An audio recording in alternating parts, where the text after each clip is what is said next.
Good morning, everybody, and welcome back to the Hunter Loves Voiceplay podcast. It has been a while since I have done this, about 2 months actually, because I just wanted to take a break, because I kind of found that part in my production where I was like, okay, I am going nowhere with this, so I have to take a break, and I have to kind of just let my creative juices come back into flow. So I am back, and I am super excited with the song that I'm going to talk to you about today. It has been the latest out of Voiceplay. I don't know how Voiceplay is going to top it for the rest of this year, or even next month, but they did Nothing Else Matters by Metallica. Now, I know what you're going to say. For all of those heavy, devout metalheads out there, like my father, he is a huge metalhead. Like, he influenced my love of Metallica at a very, very young age. So, kudos to him for it. I mentioned it to him. He didn't really seem that interested in it. So, eventually, if I do get him to listen to it, I might let you guys know about it. But right now, it's like, because he's the type of person that does not have that much of an open eye when it comes to different artists doing different things with certain songs. He wants to stay to the original. That's just kind of how he's set in his way, but I'm gonna try. I'll try my hardest. I'll see how far he gets into it, if he's willing to do it, and we'll see where that goes. So that'll be for later. So going right into the video here. Oh my God. Let me step away from my mic for a minute and just vocalize my appreciation for this. Hold on. Oh my God! So, there you have it. I would scream a little bit louder, but I don't want to. Because I don't want to rip my vocal cords out. Ellie did a whole bunch of that in that video. If you guys haven't seen it, I suggest you do. I'm going to put a link in the description for this. If this goes to the first million in, the next couple of weeks or so, I'm not going to be that surprised. I'm not going to be that surprised. Because the arrangement, Jeff, I don't know. I mean, I know he says that coffee is how he does it, but I want to pick that man's brain. And probably in other episodes, I've probably have said this before, but, I want to pick that man's brain so badly, because it's just, man, it's just so good. I can't comprehend how he managed to take that popular of a song, risk everything with trying to just bring it into the mainstream and just bring it into everywhere, and just bring it into the modern day with a twist. And that twist was violin, if you will.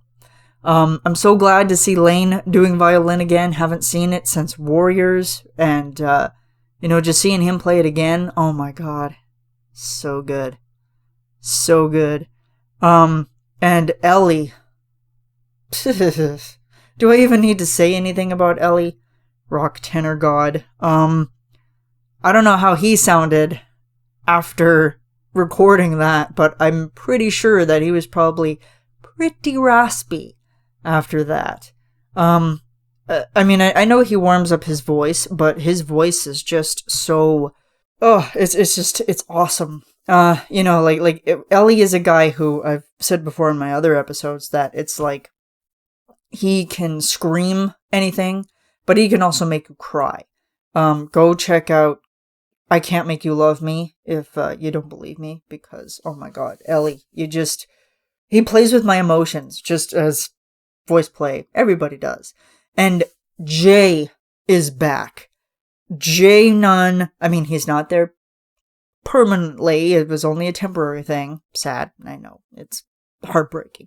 But seeing him back and then having him walk the baritone and just the harmonies between the three, Ellie, Caesar, and Jay, Mm. Chef's kiss. And I've said this before in almost all my episodes. I'm always saying chef's kiss when it comes to Voiceplay stuff. But this one, I was like, I walked into this with the belief that I'm like, I know that they're going to do something with it.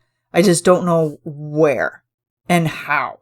Because I'm like, I am a Metallica fan. I grew up with Metallica. Metallica was in my household. There was not a day that went by that I was not listening to Enter Sandman, Nothing Else Matters, Sad But True, Wherever I May Roam, For Whom the Bell Tolls, Master of Puppets, just everything. And I specifically remember, and I commented this on the video itself, I said that my dad went on a legit witch hunt trying to track down the Black Album, because he really wanted that album and he thought that it was like super cool at the time. And this is probably, I was about maybe 12, 13 when we went on this. And I specifically remember going to every pawn shop, going to every CD store back when places carried CDs, physical CDs. And he's like, I know the cover's just all black. And it's like, it's going to be extremely hard to find. And sure enough, it was extremely hard to find, because if you look at the cover, I don't know if this applies for every cover of it, but there is a snake, and then also the word Metallica in the top left corner, and then the snake is in the bottom right corner.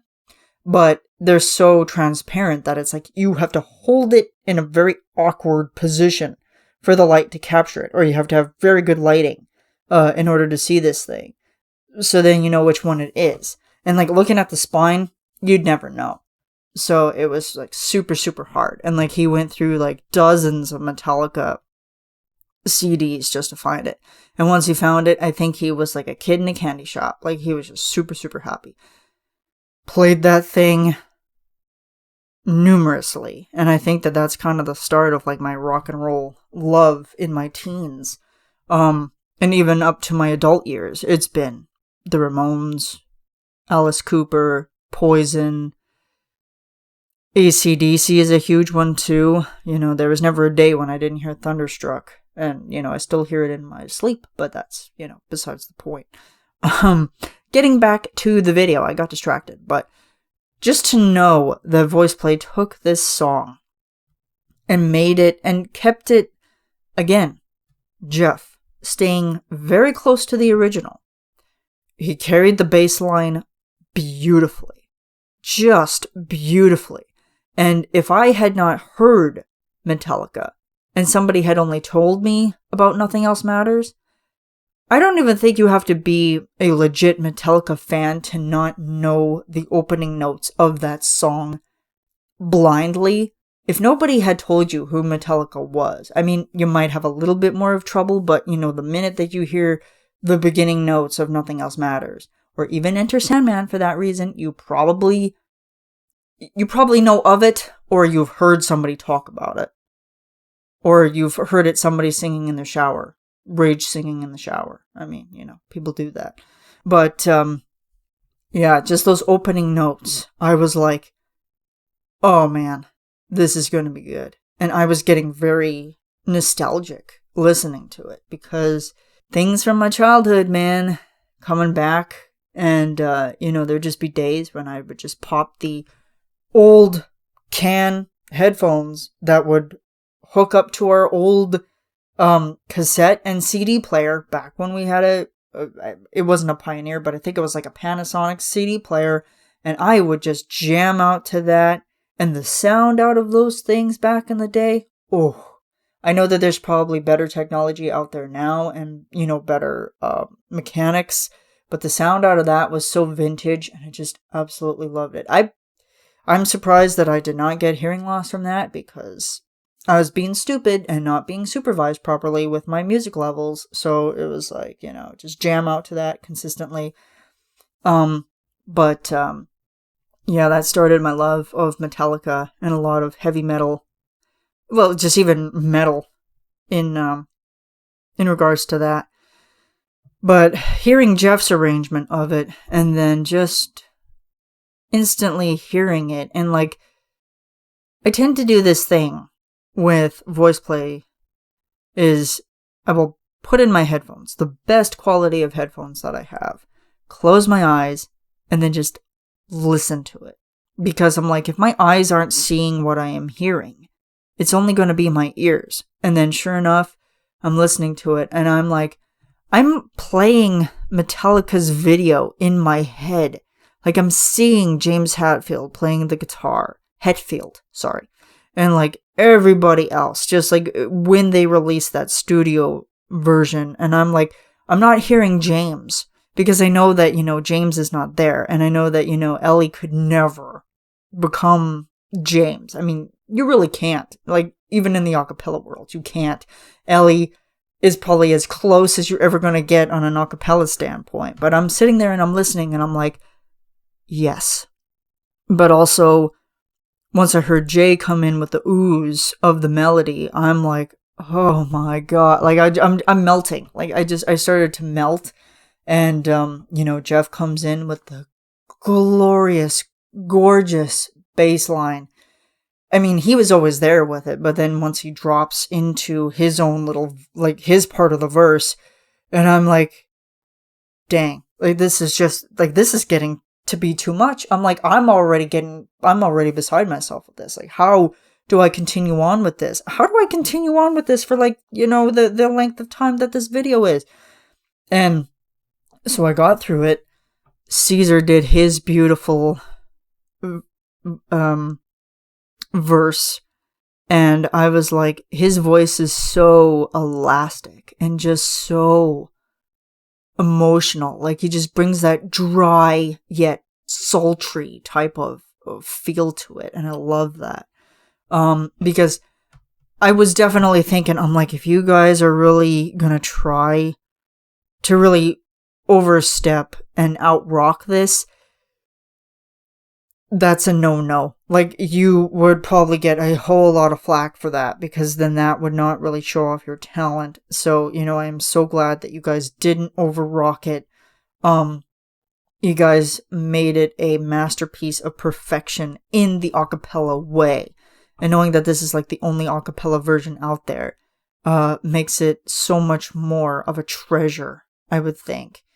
And then there's like the killer moment where Ellie is going off, and with James, he's like, because he's like, but no, and like he like is pushing it forward, and then he goes like, yeah, like, he has that grungy, sparky roar, or like just roar. I'm gonna call that roar because that's what I do with metal. It's just roar. But then once all three of them hit the in the middle, and then there's Lane with the violin transcending into that, I'm like, that's the icing on the cake. But there is one part that is bothering me, and everybody's been saying, well, it's Voiceplay. I don't think that it could be a sample. No, because I don't know. It's in very proximity to a sample, and I don't know if it was edited or if it was placed in there or if good production. I don't know. But it's like right before Lane ends his solo with the violin. I don't know if it's like a reverb effect from the violin or if it's an actual vocal, because there's just a whole lot of high-pitched, like, there's high-pitched vocals going into that. But then as the violin is ending, there's just that sound in between the two of them. And I'm like, it sounds like almost a whistle tone, but I could be wrong. But it's like, anybody who has really good musical ears, help me out here. I think, what is the timestamp on that? I think it's like 3:21 or something like that. If I find it, I will put it in the description, because it's been driving me nuts. It's just been driving me nuts, and I need answers. And like, I discussed it with a friend of mine last night, but I'm like, I don't know, man. Like, I'm not convinced. Like, I'm really not convinced. But anyway, that's throwing me off. I absolutely love it. I've been playing that part over and over and over, and it's just so good. So good. The behind the scenes, hilarious. If you guys are on Patreon, oh my god. Hilarious. how many takes did they have to do to catch that violin and let alone throw it? And how many shirts were lost anyway? Yeah. It's an absolute treasure. And just the whole what's the word I'm looking for? I don't know what the word is I'm looking for. But I wouldn't say decline. That doesn't sound right. But after the huge big pop, Lane does his violin thingy, violin god, basically. I just saw that whole moment as like, Lane, I want you to burn that violin. He slays on that violin. And I know it is an electric violin, but, ooh, just perfect. Perfect, perfect, perfect. And it's one of those versions, too, that I get the audible goosebumps. And they say that is like a very rare trait for people to have, is when music manages to give you goosebumps. Like, very visible goosebumps in that regard. And I'm like, if there wasn't anybody else who could do it, Voiceplay is the only one that could really do it. Sorry if you're hearing creaks. I haven't figured out my acoustic setup yet, so, there's a lot of creaking from the floorboards. So I apologize, and I'm trying to clean my space right now, but I'm kind of in the middle of that. But I figured, I was like, well, I have time, I'm alone, I'm going to record this. So, and I'm also shifting too, because I'm standing right now. So there's that too. But it like descends. It has the descent into, the beginning notes again as a reprieve. And because it's like dun, dun, dun, dun, dun, dun, dun, dun, dun, dun, dun, dun. And it just slowly and quietly and smoothly goes into that end. And it's just like, yes. And Jay's vocals on this kill. They kill. Because it's like you're listening to it and I'm just like, oh, and nothing else matters. And like all of a sudden you hear, whoa! And I'm like, oh my god. I'm like, where did that? It's just like, wait a minute, where did that come from? And it's like, okay. That's Jeff for you. Always throwing in those little things that just explode my brain. But yeah, Jeff, you worked I've always said that you work your ass off whenever it comes to arrangements, and you always do. But this one, you deserve a break. You deserve a month's paid vacation. I would pay for it myself with my Patreon money, man, because goddamn, like, that is a serious undertaking. Not only just to take metal and turn it a cappella, but Metallica? When people are like bloodlust for Metallica, I really don't think that a lot of people in the community would let you touch it, because it's like, nope, it's Metallica. Don't touch it. Don't mess it up. Don't mess with a classic. But this one, he's definitely has done something. And the editing, Lane, you did an amazing job with the editing. Everything just pieces together. And Ellie, I love those moments when you go full rock tenor, my friend. Oh my god. Let me just, love that a little bit. Yes. That's a good moment right there. Yeah. So I think that about wraps it up for this. Definitely go check it out. Go freak out about it like I have. But yes, nothing else matters. Go check it out. Go tell your friends. Go get your metal loving friends out there and let them listen to it, because it is worth it, you guys. The video, the production, the harmonies, the vocals, the screaming, the violin, all of it is just so worth your time and worth your clicks. So go hit that subscribe button. Go subscribe to Voiceplay. Go on their Patreon channel. I mean, it's just, it's beautiful products like that keep me coming back and making me consider to raise my tier on Patreon, because they give us so much and so much more than just a video, you guys. they give us so much, whether it be comments on videos, whether it be likes, whether it be messages, whether it be, whatever it may be. We are their support. And I also read a comment the other day that made me smile, because the person was talking about, I love groups like this that are supported by their fan base and their fan base only. That it's like, they don't need record labels. They don't need anybody else calling the shots. It's like, it is just us. We are giving them money. They are giving us amazing, amazing stuff in return. And that is like the perfect balanced relationship that I could ever have with a specific band. So thank you guys so much for listening. Voiceplay, you killed it. Keep rocking on. I want to hear more Metallica. I don't care. I mean, if you guys want to do a whole metal, whatever it may be, if you want to take the whole month of January and turn it into metal month, I am there for it. So, yes, guys, keep rocking on. Take care of yourselves. Love all of you guys. Thanks for listening again, and thanks for being patient with me while I was on my break. And I will see you guys in the next one. Ciao.